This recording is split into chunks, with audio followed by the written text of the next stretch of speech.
Ħulokata 33 sena mill-Malazja ġie kkundannat 12 sena priġunerija u multat 20,000 euro wara li ammetta l-akkużi kontrih relatati mal-importazzjoni f'pajjiżna ta' 14 kilo ħaxixa tal-kannabis b'valur fis-suq ta' madwar 153,000 euro u bekk evita li għaddi ġuri.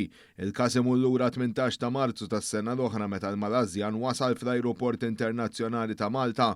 Fuq titjira minn Dubaj u f'kontrolli ta' rutina, l-uffiċjali ta' dwana kienu sabu fil-bagalja tiegħu 28 pakkett li kienu fihom il-kannabis. Sossekwentament wara l-arrestu tressaq il-qorti fejn ġie akkużat b'importazzjoni u assoċjazzjoni ma' persuni oħrajn għal finijiet ta' traffikar. Qabel beda l-ġuri quddiem l-imħallef Neville Camilleri, il-prosekuzzjoni u d-difiża laħqu ftehim dwar il-pena bil-qorti taqbel. Minn barra s-sentenza l-Malazjan ġie ordnat iħallas 6,465 euro bħala spejjeż tal-qorti.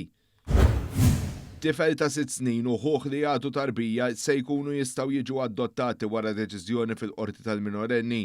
Id-deċiżjoni kienet titratta lit-tifel il-kbir li kien diġà tiġi fosterjat mill-koppja wara li dan ittieħed il-ġenituri bioloġiċi b'ordni ta' ħarsien fl-2019.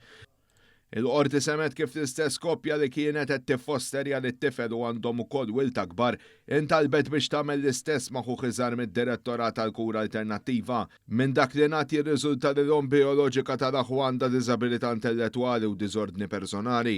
Waqt li kellha tingħata kura psikjatrika diversi drabi, il-missier min-naħa l-oħra kien ikun vjolenti fil-konfront tal-familja u rrifjuta t-terapija u wkoll ma żammx kuntatt regolari ma' tfal tant li f'kuntatt mal-psikjatra kien irrifjuta li hu missierhom. Għal daqstant kienet inħarġet l-ordni ta' ħarsien waqt li l-om ma ġġozzjonat talba tal-adozzjoni il-missier ma setax jinstab.